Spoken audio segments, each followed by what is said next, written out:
Yes. Good morning. Wow. Good morning. Good morning. I'm Ronna Epting. I'm the Executive Director of Move On. Thank you, everyone, for joining us here today. I am standing here today representing over 1.4 million Move On members who are demanding accountability from this court here behind us. Let us be clear. In the United States of America, we must ensure that the laws apply equally to everyone. No one should get special treatment. No one is above the law, and no branch of our government should be above accountability. This MAGA Supreme Court, which has overturned decades of progress to take away our basic rights and freedoms, needs to be held accountable. They need to be held accountable for the justices. They need to be held accountable for the justices on this court who act as politicians, not judges. They need to be held accountable for their unethical behavior, and they need to be held accountable for taking millions of dollars from a rich donor with business before the court, and for showing support for those who tried to overthrow the government while deciding key cases on if those very people will be brought to justice. It's not unreasonable, is it? This is why most Americans have lost faith in this institution. They see a Supreme Court that is corrupt and not accountable to both the people and the rule of law. Justice Thomas must recuse himself from cases involving both his financial backers and January 6th and Trump cases. Justice Alito must recuse himself from January 6th and Trump cases. It could not be more clear. They both have a conflict of interest, and they're making a mockery of the very rules that Chief Justice Roberts and the court announced in the last few months. And if they won't hold themselves accountable, then Democrats in the Senate must. Our system requires checks and balances. The Supreme Court is not above accountability. It is not above the law. It is Congress's job to hold hearings, and Democrats cannot shrink from this responsibility. That is what our millions of members are demanding. They have been demanding for years now. Democrats in the Senate need to rise to this occasion and do their job. They are not powerless, and they need to stop acting like they are. Thank you. And with that, I would like to introduce Christina Harvey with Stand Up America. Christina. Good morning, everyone. Thank you, Ronna, for that introduction, and thank you to Move On for your partnership in organizing today's event. I also want to thank Representatives Johnson and Jayapal for being here today and for their leadership in working to reform a Supreme Court that is broken and threatening our democracy and our fundamental freedoms. I'm the Executive Director of Stand Up America, and I'm here today on behalf of our nearly 2 million members across the country who are standing up every day for the democracy we deserve, including for a Supreme Court that is free from corruption and protects our right to vote and our fundamental freedoms. Right now, this Supreme Court is raising some serious red flags, and they don't all belong to Justice Samuel Alito. This court is rife with corruption and conflicts of interest, and is only accountable to the conservative billionaires who are showering it with gifts and the convicted criminal who appointed 3 of the court's most right-wing members when he was president. As Ronna said, one of the most long-serving justices on the court, Justice Samuel Alito, was recently caught flying flags carried by insurrectionists on January 6th in front of his home in New Jersey and Virginia. I don't know about you, but I prefer Supreme Court justices who fly their American flags right side up. Despite this clear show of support for Trump and his attempts to overturn the will of voters to stay in power, Alito has refused to recuse himself from cases involving Trump and the January 6th insurrection. Instead, he is helping deny voters the right to know whether or not Trump has been convicted of federal crimes before they cast their ballots this November. Alito isn't the only one whose conduct is raising red flags on this court. The wife of Justice Clarence Thomas, who's the longest-serving member of the court, was involved in the planning of the January 6th insurrection. Yet he, too, refuses to recuse himself from these cases. In October, we were here together with the Center for Popular Democracy and Move On in front of this same court, preparing to deliver over 400,000 letters to Senate leadership, calling for the Senate to investigate the Supreme Court and to bring the Supreme Court Ethics, Recusal, and Transparency Act to the floor for a vote. A few weeks later in November, the justices announced that they had created their own voluntary code of conduct, and so they wouldn't be needing one from Congress.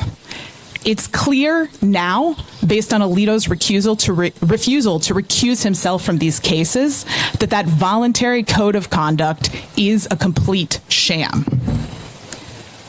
The Supreme Court can't and won't police itself. The right-wing majority on the court is unaccountable, unethical, and unchecked. We need Congress to step up and use its constitutional power as a co-equal branch of government to check this court.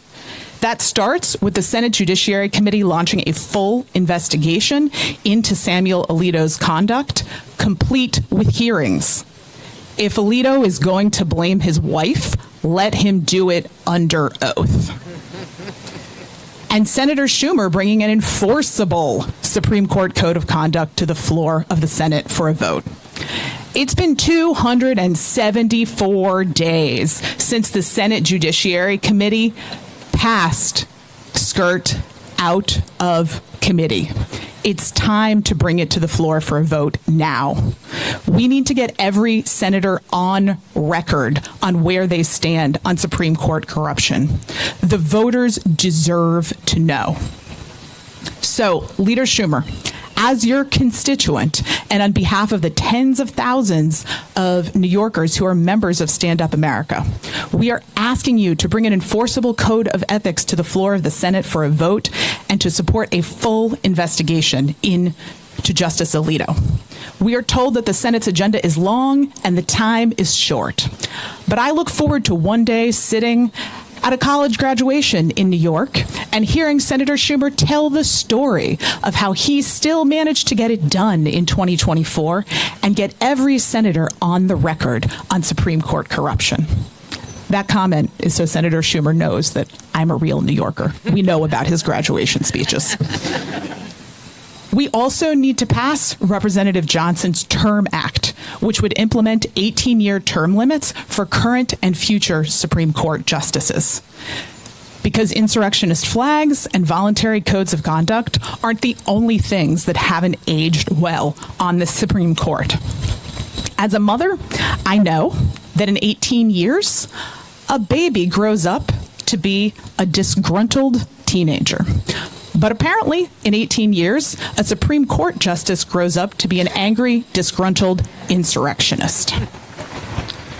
Thomas and Alito would be the first to go under the Term Act because no one deserves unchecked power for life. Our members at Stand Up America have driven over 800,000 calls and emails to the court calls and emails to Congress. I'm going to start that again. Our members have driven over 800,000 calls and emails to Congress in support of Supreme Court reform, from ethics to Supreme Court term limits. Democracy champions like Representatives Johnson and Jayapal are fighting from the inside for real reform, but they cannot do it alone. We need their colleagues and Senate leadership to stand up and do something now to hold this unaccountable court accountable. It's now my honor to introduce the chair of the Congressional Progressive Caucus and a true champion for our freedoms, Congresswoman Pramila Jayapal. Thank you. Thank you so much to Stand Up America and to Move On for your incredible leadership, to all the people who have made calls for putting this front and center in terms of the importance to our democracy. I also want to thank my friend Congressman Hank Johnson. It's been my privilege to serve in judiciary with him, and he has been such a leader on this issue, and I look forward to passing his term act as soon as possible. The reality is that this country deserves better than a corrupt right-wing Supreme Court that is devoid of public trust or an enforceable ethics code or meaningful accountability to combat corruption. Recent scandals that you've just heard about involving Justice Alito and Justice Thomas have only made this more clear. The court is rapidly losing its legitimacy and the American people's trust. These scandals and the subsequent refusal of these involved justices to recuse themselves from cases involving Donald Trump and the January 6th insurrection are unfortunately not surprising. These actions follow a pattern of extreme partisan behavior and contempt for laws and judicial norms and precedent by right-wing Supreme Court justices, from Justice Thomas accepting hundreds of thousands of dollars in gifts and travel from right-wing billionaires to Justice Alito spouting Republican talking points during a speech to his patrons at the Federalist Society. This lack of shame is a pattern, not only in their personal scandals, but in the audacity, the complete audacity to overturn decades of precedent and eliminate the right to abortion in this country. Under federal law, Justice Alito is required to recuse himself in, quote, any proceeding in which his impartiality might reasonably be questioned or where he has a personal bias or prejudice concerning a party. Between the two reported flag incidents, there is zero question that Justice Alito has shown his bias in matters involving Trump and the insurrection, and he should recuse himself. Yet, despite public outcry and congressional calls for accountability, he has not. And Chief Justice John Roberts, who has been trying to give the appearance that he's most concerned with the court's legitimacy, is actually undermining the very court that he seeks to call legitimate by refusing to hold these justices accountable and refusing to speak out on the corrupt and nakedly partisan behavior of justices on his Supreme Court. So we cannot stand by as the court is plagued by scandal after scandal and as justices take advantage of their positions for personal gain. The American people are watching this and saying, this is the highest court of the land that I should trust, when they are bought and paid for by billionaires who give them vacation trips and airplane trips and RVs. This is not how justice should work. Congress needs to do something in a big way, and you've heard some of the immediate things that we are calling for. Chief Justice Roberts and Justice Alito need to testify publicly and under oath about the flag-waving incidents and how the court handled it. I also have a judicial ethics and anti-corruption bill with Senator Elizabeth Warren, and our bill would strengthen judicial ethics laws, toughen restrictions on gifts and privately funded travel, and impose an enforceable code of conduct on the Supreme Court. How is it possible that the highest court of the land does not have any way to enforce what became an ethics code just last year, but with no accountability, no enforceability? It is absurd that the Supreme Court is literally the only federal court in the country not subject to a binding ethical code. We're at a point where some justices lack even any perceived semblance of impartiality. And that's bad for our country. It's bad for our democracy. It's bad for the rule of law. It's bad for people's faith that there is a justice system that is actually weighing those scales for the good of the country. When justices push conspiracy theories about our elections, that is really bad for our country. I was in the House gallery on January 6th. That was a violent attack on democracy. I didn't know if I would make it out of the chamber alive that day. And anyone affiliated with the Stop the Steal movement that fueled the insurrection absolutely should not have a hand in deciding and determining the cases related to that insurrection. Justice Alito and other right-wing justices have also already done Donald Trump a massive favor just by agreeing to hear the argument that he's immune from consequences for his criminal acts. The court has delayed his trial.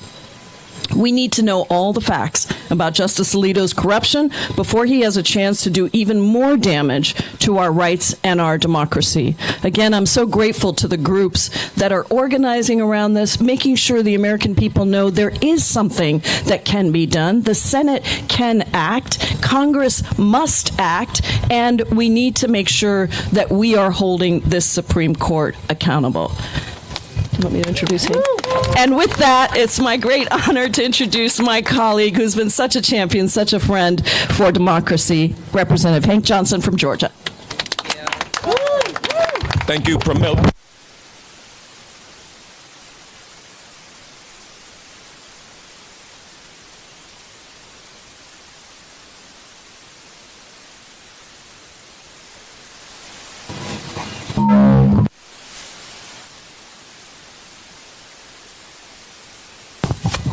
Thank you. Good morning, everyone. I want to thank the folks at Move On and Stand Up America for convening us today. All of the other stakeholder organizations that are represented here today, I want to thank you all. I want to thank all of you all out here for being here for this important gathering. You see, there's a 5-alarm fire that is consuming our democracy if we let it. And so we need all hands on deck at this point in time. We have had a president who has had such disrespect for our Constitution and the rule of law while he occupied the White House, and he used that power to try to usurp the vote and remain in power, the ultimate constitutional attack. And he sent folks over here to our legislative branch on January 6th in this Stop the Steal movement.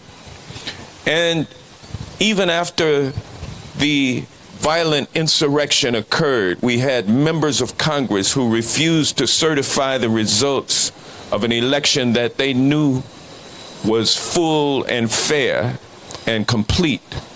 And then today, after that same president, ex-president, has been held accountable in a court of law in New York, we've got members of the legislative branch who are doing everything they can to undermine the system of justice that produced that guilty verdict and trying to overturn it with their friends here in the United States Supreme Court. So we have a 5-alarm fire, not just in the executive and the legislative branches, but we've got one that is consuming the judicial branch, the linchpin of our democracy that enforces the rule of law upon which our democracy is based.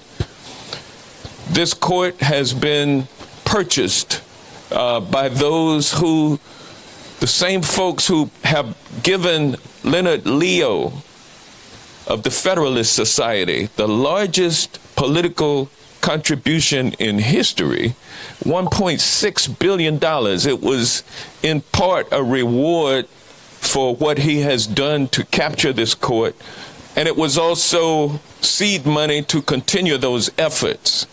And so this is a dumpster fire. It's a 5-alarm fire. All hands on deck. Thank you all for being here. There are things that we can do to put out the fire. Number one, we need to have some hearings over in the Senate to bring some water and some light. Well, you know, fire produces light, but we need to put some water on that fire through some hearings to bring some people in. Nobody is immune and unaccountable to the legislative branch. We are Article 1. But we do have some archaic rules over there called the filibuster, one of those that is preventing the Senate from moving, but we have a majority and we can change the rules with a majority. So it's going to take a lot of public pressure from you all to make it happen. We have an election coming up in November.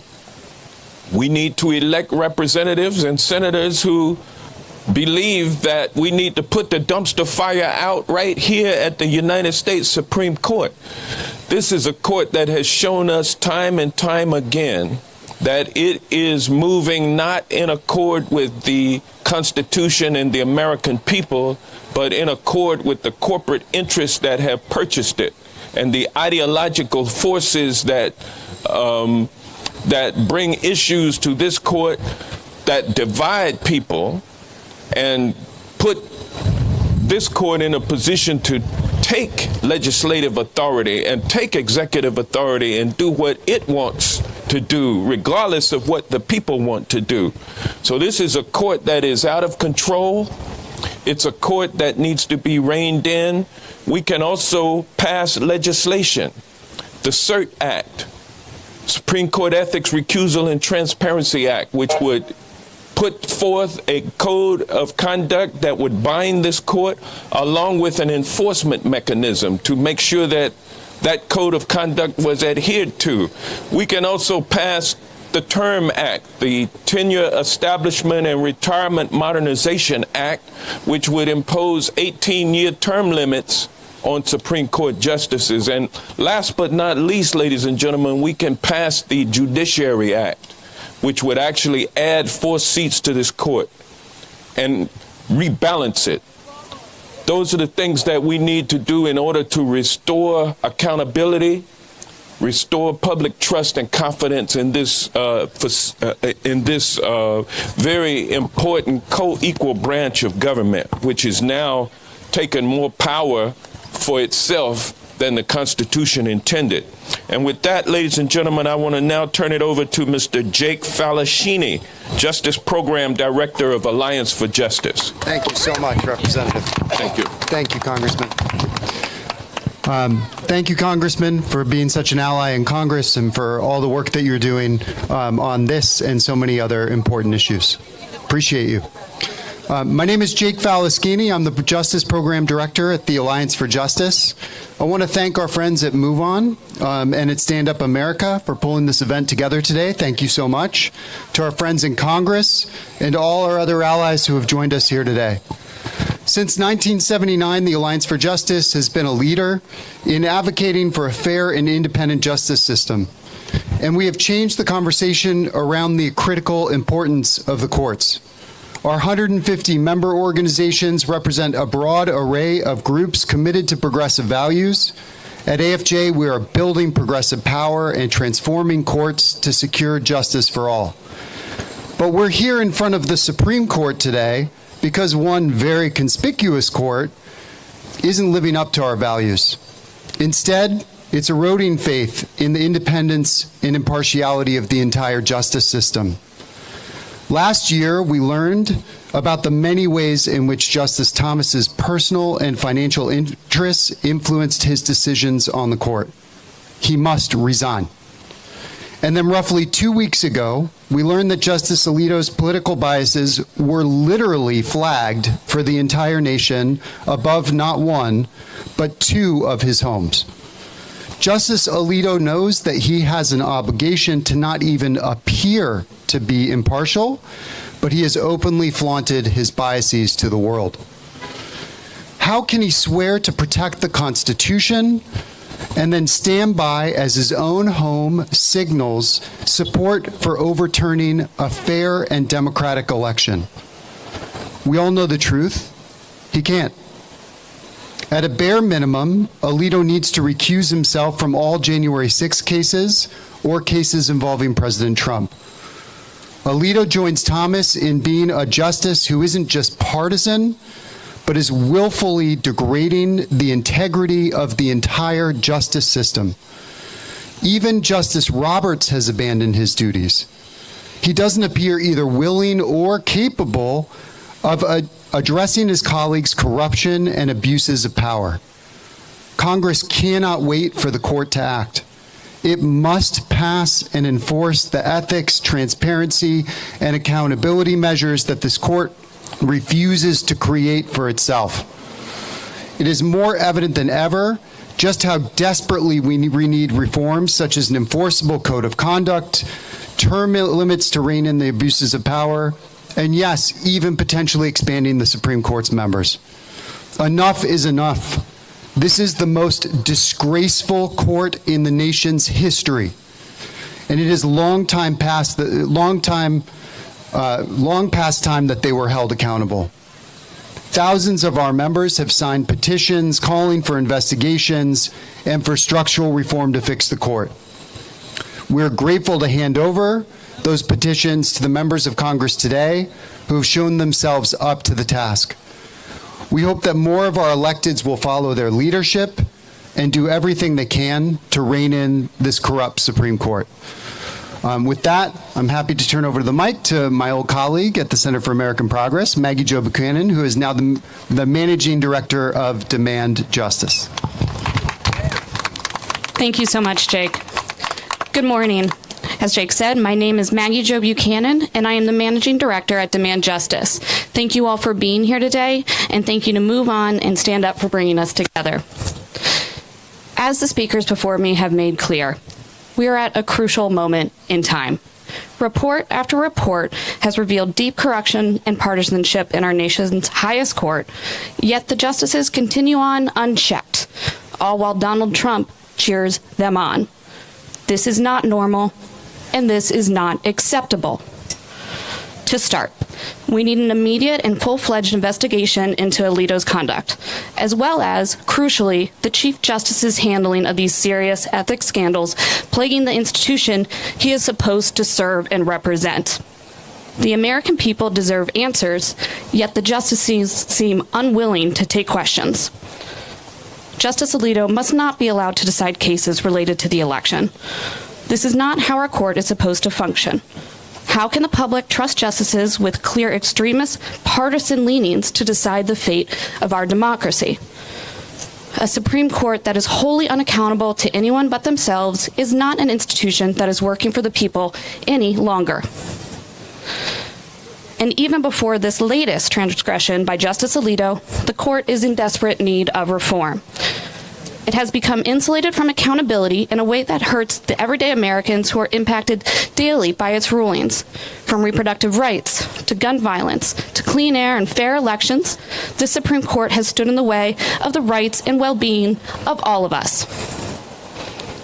Term limits, a binding code of ethics, and a rebalancing of the Supreme Court are all essential reforms necessary to rein in a runaway court.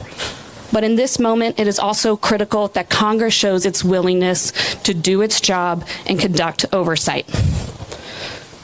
Because to be clear, the American people want reform. And despite opposition by Republican leaders of Congress to putting in place even the most basic, common sense ethic rules for the court, this isn't a partisan issue. Nearly 3/4 of Americans think the judiciary is too powerful.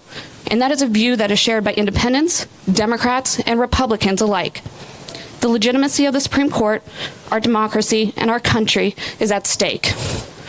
Now is the time to act. Thank you. And now I am honored to hand over the mic to Yvonne, who is the Chief Strategy Officer at Reproductive Freedom for All. Thank you, Maggie Jo. Thank you all so much. I'm Yvonne Gutierrez. I'm Chief Strategy Officer at Reproductive Freedom for All. I'm excited to be here representing our over 4 million members. Thank you to Reps Johnson and Jayapal and to all of our partners here today to discuss the crisis our nation's highest court faces and what we can do and must do to address it. 2 years ago, the corrupt and extremist anti-abortion majority on the Supreme Court handed down its decision in Dobbs versus Jackson Women's Health Organization. That day, they ended our constitutional right to abortion and gave the green light to anti-abortion politicians nationwide to begin enforcing abortion bans. every day since we've seen the horrifying and dangerous repercussions of these bans play out in states across our country and continue to do so. Already, 21 states have eliminated or restricted access because of abortion bans, and if these extremists have their way, they'll ban abortion in every state. And if that wasn't bad enough, the same conservative justices who ended Roe have another opportunity in front of them to further decimate reproductive freedom. These same justices who have shown us that they prioritize special interests over the rights of the American people will soon announce their decisions in 2 more cases that could further endanger abortion in our country. Meanwhile, reporting continues to emerge, adding to Justice Alito's long list of ethical scandals. These new revelations about his behavior following the days of the January 6th insurrection make it abundantly clear that Alito is operating with no accountability and zero concern for the integrity of our nation's highest court. And if this isn't the first time that he's shown blatant disregard for Americans' fundamental rights and freedoms, including reproductive freedoms. According to previous reporting from the New York Times, Alito shared the outcome of the court's decision in Burwell versus Hobby Lobby weeks before it was announced, allowing for an anti-abortion activist to prepare a public relations push and tip off the head of the chain. That decision allowed bosses to block their employees' access to birth control. And Justice Alito later authored the Dobbs decision itself. The bottom line is this: every person, no matter who they are, where they live, or what they believe, must have the freedom to make their own decisions about pregnancy, parenthood, and abortion. These decisions should be made by a person who is pregnant with their doctors, not by politicians and not by corrupt justices that we cannot count on to deliver fair and impartial decisions. The time to restore faith in the court is now, and to do so, Justice Alito's actions must be investigated, and we must reform the court, including through a binding code of ethics. Our rights, freedoms, and lives are on the line. And with stakes this high, we cannot afford to give an inch. And now I'd like to introduce our next speaker, Jennifer Flynn Walker, co-chief of campaigns at Center for Popular Democracy. Thank you. Thank you. Thank you, everybody. Thank you, Move On and Stand Up, and Representative Jayapal and Johnson. Good morning. My name is Jennifer Flynn Walker, and I'm the co-chief of campaigns at the Center for Popular Democracy. CPD is a network of 51 of the most badass community organizations located all across the country, organizing people around climate justice, housing, healthcare, immigration, abortion access, education, and more. The members of our affiliates gather around kitchen tables, in community centers, in cramped offices, crafting solutions to community problems. And they look to the Supreme Court to protect their rights, their freedom, their education, housing, health care. They deserve a Supreme Court that will uphold the law and will protect them. But increasingly, we realize that we can't rely on this SCOTUS to protect us or our communities. We aren't surprised, but we are disappointed. The members of our affiliates traveled to Washington, D.C. a couple years ago by hundreds every day during the confirmation hearings of Justice Kavanaugh to try to ensure that only the most honorable among us could reach that lifetime position. Given the outcome, we aren't surprised by the character of some of the members of this Supreme Court, but we are disappointed. And here we are once again, not surprised, but once again disappointed. This Supreme Court finds itself entangled in an unprecedented ethics crisis. I feel like every day now I say that's unprecedented, so another day, another use of that word. Recent reports have brought to light troubling symbols supporting January 6 insurrectionists displayed at the homes of Justice Samuel Alito. And such revelations strike at the very core of our judicial system, calling into question Justice Alito's ability to uphold the principles of fairness and impartiality that are essential to the functioning of our highest court. We aren't surprised, but we are disappointed that we're here once again. The actions of Justice Alito, among others, have eroded our trust and respect on which the court's authority rests. We aren't surprised, but we are disappointed and disheartened to note that today, 6 in 10 Americans express not very much confidence or no confidence at all in this Supreme Court. The erosion of public trust is not only damaging to the credibility of the court, but it also undermines our democracy. With every new scandal that emerges, it becomes increasingly clear that we simply cannot rely on the Supreme Court to hold itself accountable to the same ethical standards as other federal judges. Again, we aren't surprised, but we are disappointed, and we are demanding oversight and accountability mechanisms for this SCOTUS. Congress has a duty to act as a check on the Supreme Court and to restore faith in our judicial system. The members of the affiliates of the Center for Popular Democracy that are gathering around those kitchen tables, attending those school board and community meetings, deserve an investigation of Justice Alito. And by the way, Senator Schumer, I'm also from New York, and so are a lot of our affiliates. We have 4 affiliates with thousands of members in New York, and they deserve an investigation of Justice Alito, full hearings on his misconduct, and a passing of a binding code of ethics for the Supreme Court justices. And we need to expand the court, and we need to have term limits. So I'm not surprised that we are here today, but we at CPD remain hopeful that we will once again not be disappointed. So we're from a community organizing group, so we do chants. So I'm going to try one here. Too corrupt to rule. Too corrupt to rule. Too corrupt to rule. Too corrupt to rule. Thank you. Hi, everyone. I'm Alexis Martinez, a campaign director at Move On. I just want to say thank you so much for everyone to come spending the morning with us. Thank you to our amazing partners and speakers for being here. As we've all said today, Congress has the power to rein in on the corruption in the Supreme Court, and they need to take action now. After this, Move On will be delivering over 100,000 signatures to Senators Durbin and Schumer, demanding that they take action immediately to hold Justice Alito accountable and stop corruption on the court. Thank you all again for being here, and we will be around for comments or interviews, and thank you again.